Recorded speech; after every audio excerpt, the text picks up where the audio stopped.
My nephew, Harry, is nearly 5 years old, and he absolutely loves superheroes, right? He's obsessed. His favourite superhero is Spider-Man, and Harry believes that when he grows up, of course, naturally, he will turn into a superhero too. Which got me thinking, why aren't we encouraged to find out what our superpowers are? You know, in school, instead of all learning to follow suit and hit the same targets, why not focus on that thing that makes you different? Your unique self, your truth. Because, of course, that's going to lead you to your interests, and your passions, and ultimately, the best kind of future. Now, I'm Ash. I'm a TV actor, a writer, and when I was growing up, my childhood superhero was Marty McFly from Back to the Future. Look at him. What a guy. I love Marty because he could travel the future, and he looked pretty cool doing it. Plus, he was 5'4", and all the girls loved him. There was something I liked about that. I, too, have managed to work out how to change the future. And I did that by learning my superpower, by finding my truth. And to tell you how that's even possible, I need to take you back with me. So it's the 90s. It's football summer camp, and I am 8 years old. And I'm lining up with all the lads, and, we're waiting for the changing rooms to open, and Mum has sent me off with the packed lunch of dreams. Hey, I've got an orange club, salt and vinegar packet of crisps, a full fat can of Coke, and then an embarrassing selection of pink folded napkins. Something you don't want to flash about at football summer camp. And just as I'm about to go into the changing rooms, I get a tap on my shoulder. Oi, not you. You're in there. The girls' changing rooms. The girls' changing rooms. See, here's the thing, it's all a bit unusual, right? But I was actually born in a girl's body.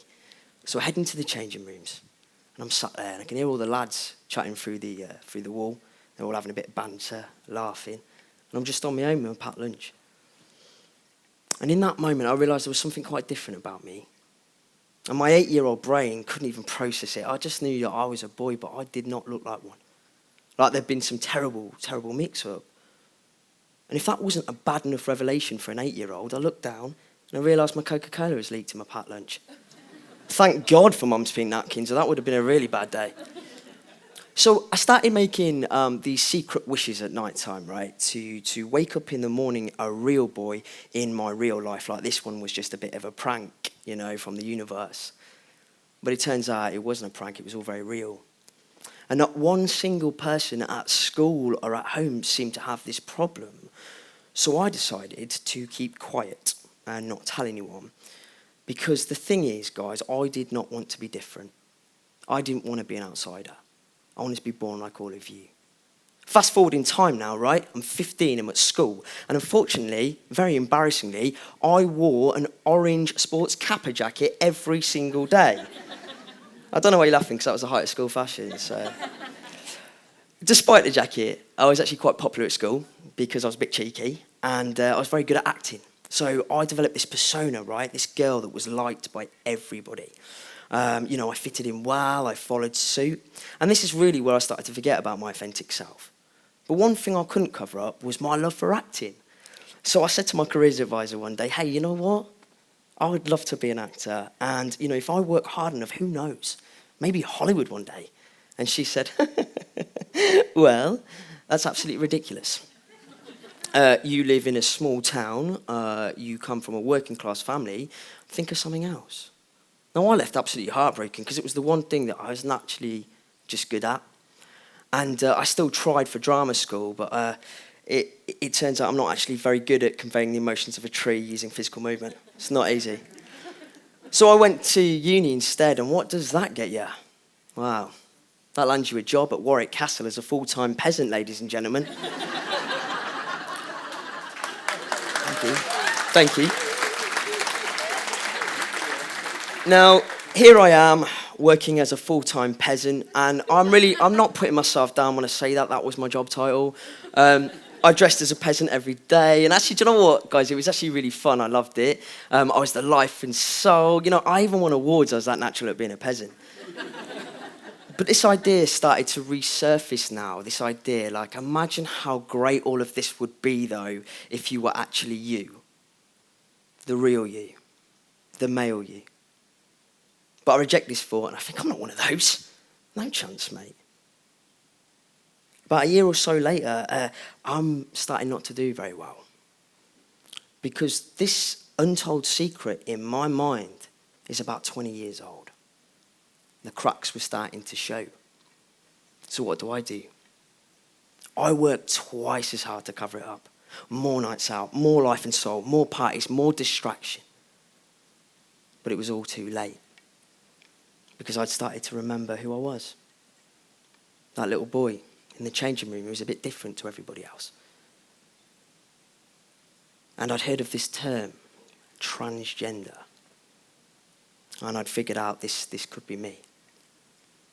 But we don't know too much about that yet, do we?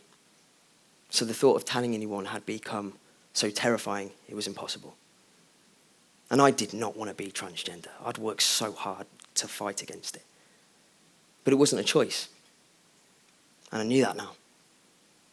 So one night, walking home very upset and drunk, I approached a high river bridge. And I convinced myself it is the best option to end my story there. I don't want to be a weirdo. I don't want people to treat me differently. I don't want to be a freak. So I climb up and I jump. And that water was so cold. And I thought to myself, I'm not going to get out tonight. And as I was struggling, some lads walking home eating their chips heard me. And they ran down to the river and they were running at the same speed that I was getting flown down it. And they were shouting, swim towards us. And I remembered my family. They were good people. I didn't want to do this to them. I would have loved to have been their son, you know. And I thought to myself, I don't want to die. I just want to live. Like, really live. So I started swimming. And the lads could see I was really struggling. So they made this human chain into the water by all linking together. And there was one on the end. And as I came past, he grabbed my collar. He pulled me out. He saved my life. And I promised myself, if I did get out that night, I was going to live. Like, really live. And it's ironic, really, because I look at these lads on the riverbank, and they're all dressed up as women for a stag do. Couldn't write it, could you? So, if that's not a message from the universe, I don't really know what is, to be honest with you.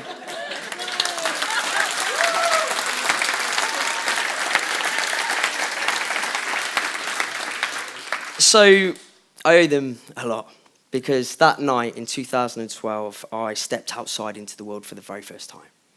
And I told my lovely family who I was. And it wasn't easy. I mean, it was awkward, you know, but they stuck by me. And I joined the long and agonizing waiting list for treatment.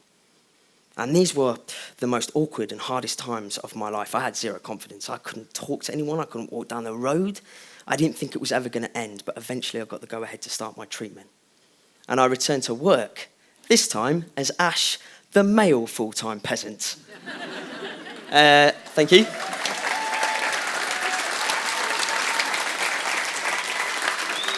Unfortunately, ladies and gentlemen, I still had to wear tights because that's what they wore in the medieval period.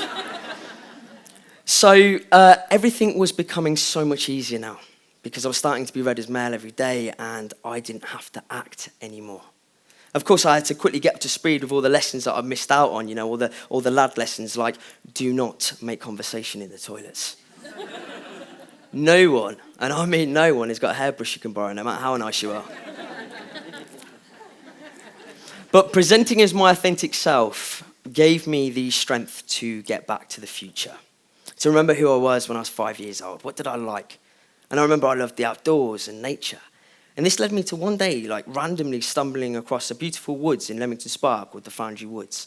And coincidentally, they were running an ecotherapy group, which taught me some really great lessons how to look after myself.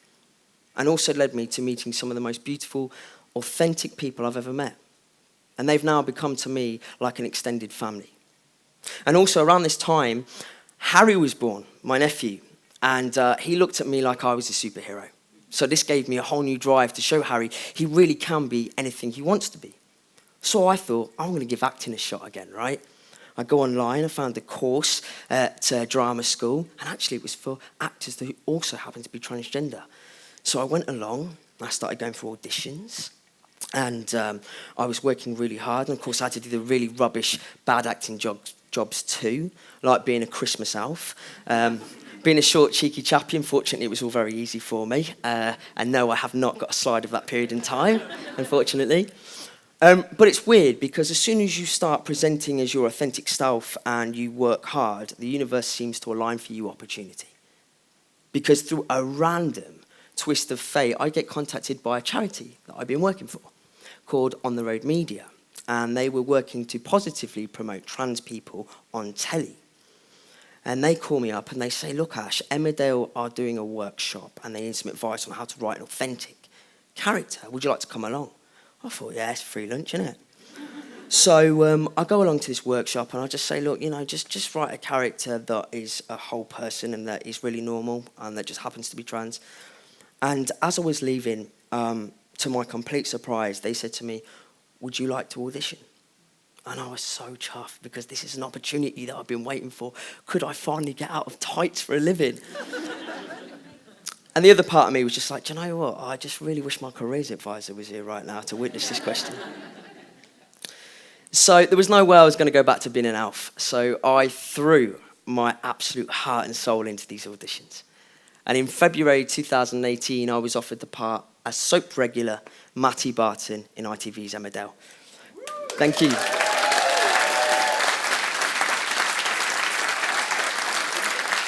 The first ever transgender character in the soap. And I've become the person that I so very needed to see when I was younger. And landed my dream job in the process. But it's not all perfect. I'm going to be real with you now. This character comes with huge challenges. Not just fighting Kane Dingle on the regular. But I do now face, sort of discrimination in my life, which is frustrating at times. And I have been exposed to abuse and violence in the streets as well. But this is all massively outweighed from the messages that I receive from mums of trans kids who say, you give us hope that everything's going to be all right.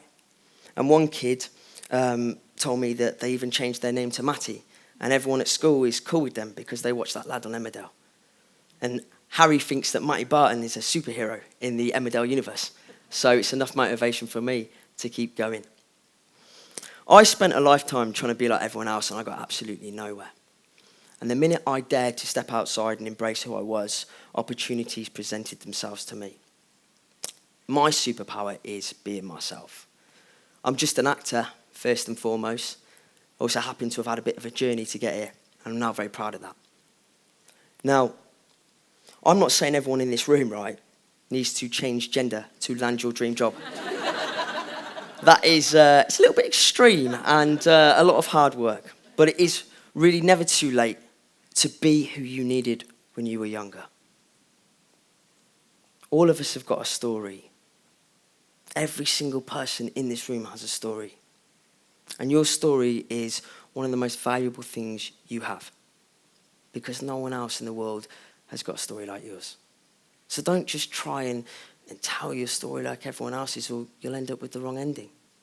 And if you're still trying to find your story, just think back to who you were at the age of 5. What did you like before your first rejection? And go out into the world and do that, even if you're the only one doing it. It is really never too late. So brave to be your beautiful and authentic self, because someone out there in this world will be waiting to see you. Thank you very much.